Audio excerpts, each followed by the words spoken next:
5 বছর পরে চলে আসলাম চট্টগ্রামে। আর চট্টগ্রামে আসার পরে এক বন্ধুর সাথে দেখা, বন্ধু আর আমি ভাবতেছি যে আরো একটা বন্ধু আছে আমার খুব কাছের, তার সাথে দেখা করে 3 বন্ধু একসাথে যাব খাইতে। রবিন বন্ধু, দোকান বন্ধ কর, 3 বন্ধু আজকে মিল্লা রেস্টুরেন্টে খাইতে যাবো। ঠিক আছে বন্ধু, আইতেছি, 2 মিনিট দোকানটা গোছাই নিচ্ছি। কি এই ফকিন্নি বন্ধু আমাদের সাথে খাইতে যাবে? রাজীব, এটা তো কথা ছিল না। ওর মতো ফকিন্নিরে কেন আমাদের সাথে খাইতে নিয়ে যাইতে হবে? হ্যাঁ, আমি যাবো না তোদের সাথে, তুই ওকে নিয়েই যা। হাই রে বন্ধু, আজ গর্বিতে তুই আমার অবহেলা করলি। বন্ধু তুই যা, আমি অন্য একদিন যাব।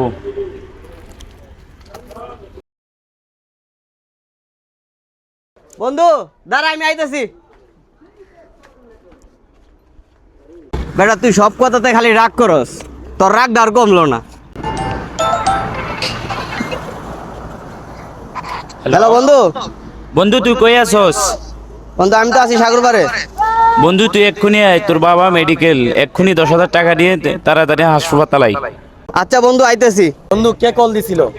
বন্ধু বাড়ি থেকে কল দিছিল, আমার বাবা খুব অসুস্থ, 5,000 টাকা লাগবে। বন্ধু রে, আমার কাছে তো এখন 5,000 টাকা নাই রে।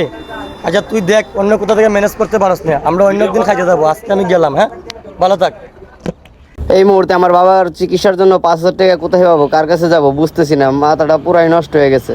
বন্ধু আমি তোদের সব কথাই শুনছি এখান থেকে।